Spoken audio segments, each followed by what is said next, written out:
Hey, welcome to Square Body Stuff. I'm Chad. Today, I'm going to show you how I CC cylinder heads on the cheap. And on the bench, I've got the casting numbers are 128, the last three. They're L98 Corvette heads. I think they're 87. The late 80s. But the first version of these for the tune port injection. So let me show you what I got and what I've got done so far on one of the heads. Well, let me show you the casting number. Of course, it's upside down, obviously. But the 128 casting, factory aluminum heads, angle plugs. These are the first design for the tune port injection Corvette 350s. 195, 150 valves, and you know, I've showed these off before, but I'm just trying to catch everybody up on this video. Screw-in studs. These heads have been redone, or had new seats, everything put in them. So what I've done is, on this one, I've got it done support work on it, done some bowl work. As you can see, I'm not completely finished with it yet. I've still got some touching up to do. And also my lighting's not the best, but you kind of get the idea of what I've done with the bowl there. Now this will increase the combustion chamber size and decrease my compression ratio, but I'm going to be fine with that because I've already figured out as long as I stay within a certain range as far as combustion chamber size, I'm still going to be above my 10-to-1, which is where the lowest I want to be on this engine. So I should be okay, but that's what I'm going to try to find out. Like I said, I'm not completely done with these yet, so it's not going to be the final numbers. But until I get my block back, I'm going to stick these heads on the block and kind of transfer my cylinder size and everything to the head. That way I could really know exactly what I'm working with. Because right now, I don't have any guidelines. I've just been going by eyeball, and I don't want to get too far out of the, too far out. But anyways, so let's flip this around. On the exhaust side, you can see these have got more of a D-port shape. I've raised the roof. I'm going to put 1 3/4 inch headers on here, so I'll have plenty of room for that. This is one of the things that they updated on the later, I think they're 113 castings, the second version of these aluminum heads for the tune ports. I think they raised the exhaust ports, or at least done a D-port shape. As you can see, these things are pretty restrictive. Let me flip it back around. Let me get a light real quick. I got a flashlight now. Let's see. It's a little too bright. You can kind of see how restrictive that port is compared to these being opened up. I didn't get too awful carried away, I don't think. It's just hard to get a good angle on there. I did open them up quite a bit. Now on the intake side, for those who've been following along, know that I've got the intake that I'm using. It's an old school Edelbrock Victor 4+4. I think it's the predecessor to the Victor Jr. So I had to raise my exhaust ports up intake ports up quite a bit and relieve this part right here, this rail, because the intake was hitting that, but it actually came out pretty good. I still got a little bit of, these lines aren't perfectly straight. I still got to do a little cleaning up on these. But you can see the difference in that. Now, I didn't open up the pinch point or the pinch point in here a whole lot yet. And I'm probably not going to, because it's not. I like to keep that for velocity. I'm still only pushing 339 cubic inches, so I don't need a huge amount of flow. And with the nitrous, that's going to kind of make up for it, the old liquid boost. So that's what I got going on with these. I'm pretty satisfied with how they've come out so far. Now I'm going to show you how to do to CC these on the cheap.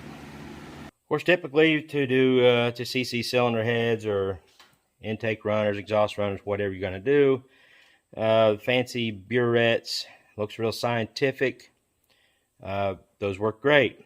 Probably the best way to do that. But I found some stuff, actually everything I got as far as those tools to do the check is off of Amazon or whatever I had laying around. So let me show you what I got. A 1/4 inch, 6x6 by 1/4 inch piece of acrylic off of Amazon.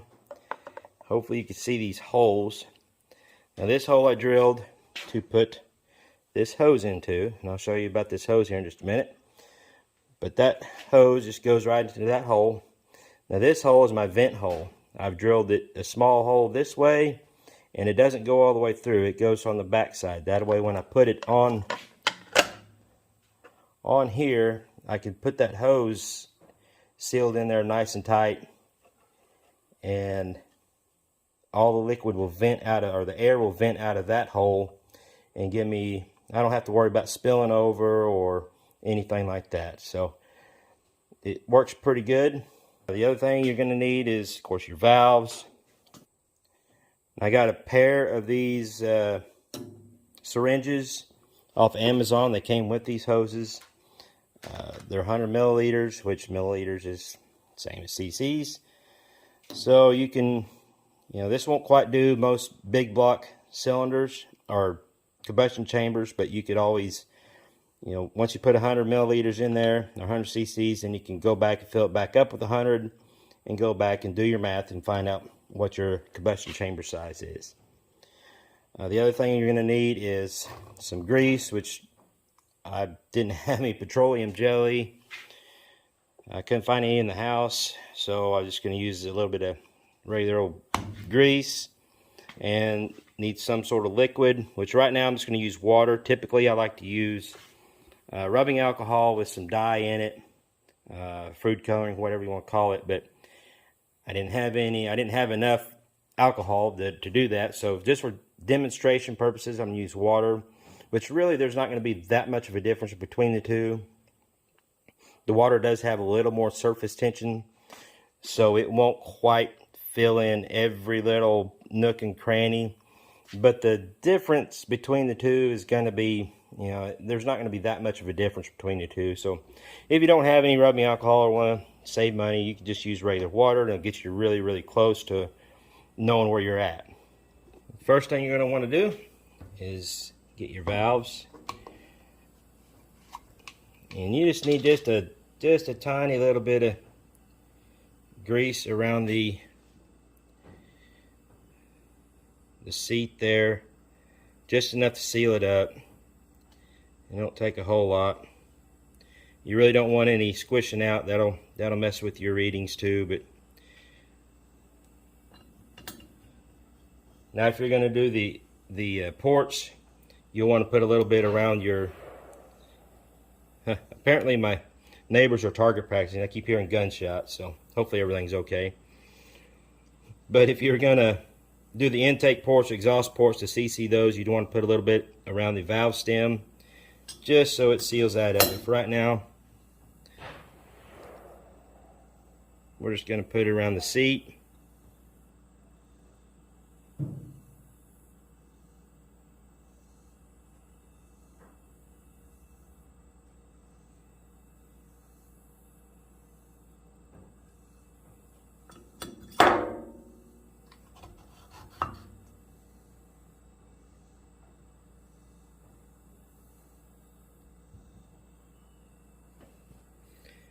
And then you'll want to put a little bit around your cylinder head surface. Of course, you're going to want to make sure everything's clean. And you don't want a huge amount because you don't want it squishing out or have a real heavy film where it's got a, it's messing things up. Just want just enough to seal it.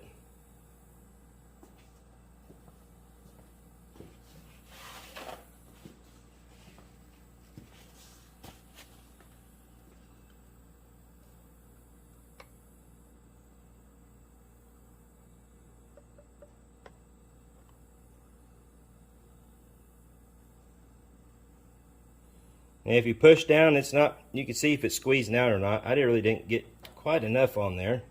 Ugh. So I'm gonna put a little bit more, just a little heavier film.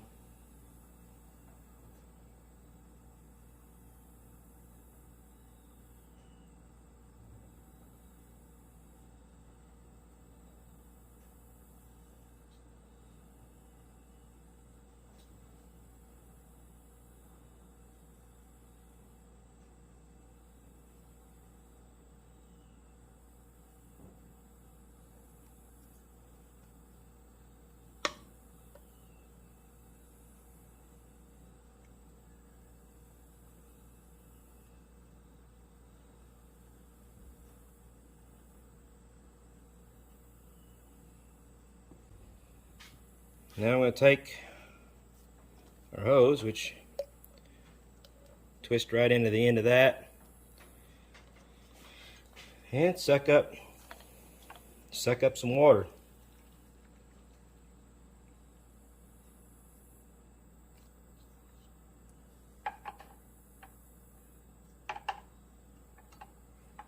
Obviously, you're going to want to get all the air out.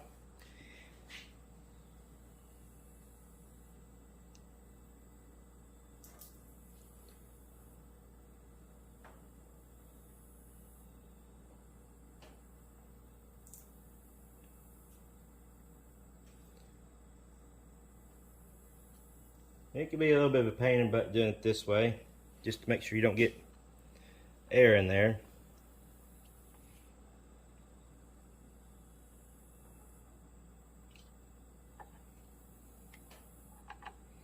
I should really cut my hose off, is what I need to do.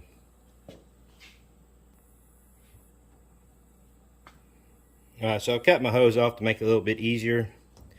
You just want to make sure that you get all the air out.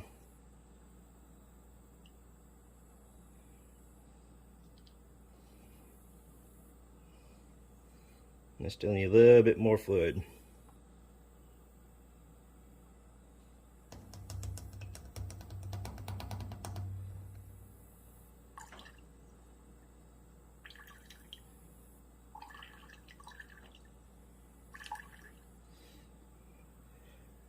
Alright, I'm on the 100. I'll try not to spill any of this. Get it in my hole there, and then slowly fill it up.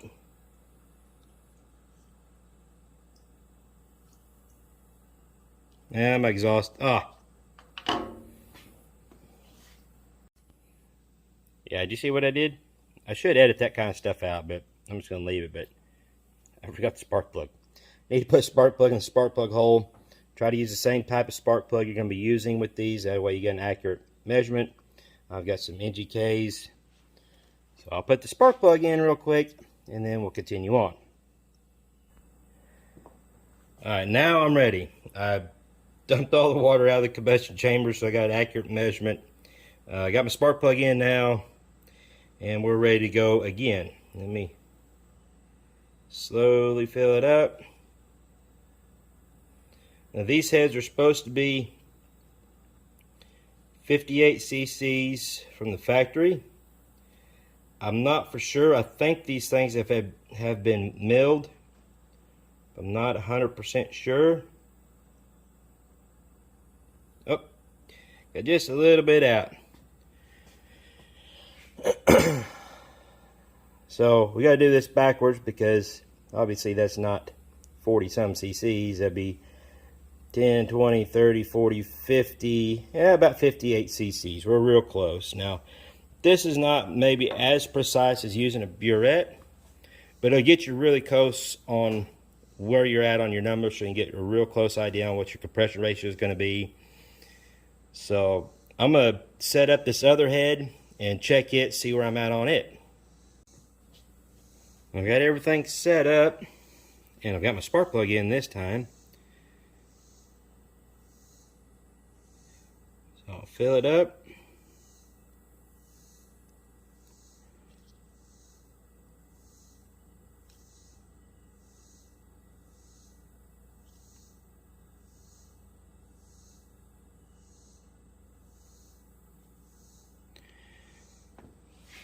So we'll be at 60, about 62 cc's. Not bad. I lost about 4. I'm leaking just a little bit. Like I said, I'm gonna be doing a little bit more work to these, clean them up, and I'll get a better idea of what we got going on later. But that gives me a rough idea. I could do a quick math equation or look it up on a calculator on the internet, which is probably what I'll do, to find out what where I'm at as far as my compression ratio at this point. Alright, so I done the quick calculators, used Summit Racing's compression ratio calculator. It gets you really close. If I have a 0 deck height, which is what I plan on doing, but I need to get the block back and do some mock-up to make sure I can get my 0 deck height. I'll be at like 10.3 to 1, which would be great. And even if I'm at 20 thousandths deck height, I'm still right at 10 to 1. So I've got a little room to work with to hit my 10 to 1, minimum. I'm not going to be taking a whole lot more out of these combustion chambers. Just a little more cleanup and touching up, so that probably won't change a whole lot on that end of it. So still doing pretty good, but main thing is, hopefully you guys have learned something on how to CC your cylinder heads. Now the intake port and exhaust port, pretty much the same thing. You just got to get everything lined up, put your fluid in there, make sure that your holes on your plate are at the very top so all the air escapes. Make sure you have spark plug in, everything else. So yeah, that way you can get a good, fairly accurate measurement on where you're at on your engine. And if nothing else, you have bragging rights saying, I know what it is, and I CC'd the heads, and that's kind of cool stuff. But anyways, hope y'all enjoyed this. Hope y'all learned something. Until next time, y'all keep your square bodies rolling, and we'll catch you later.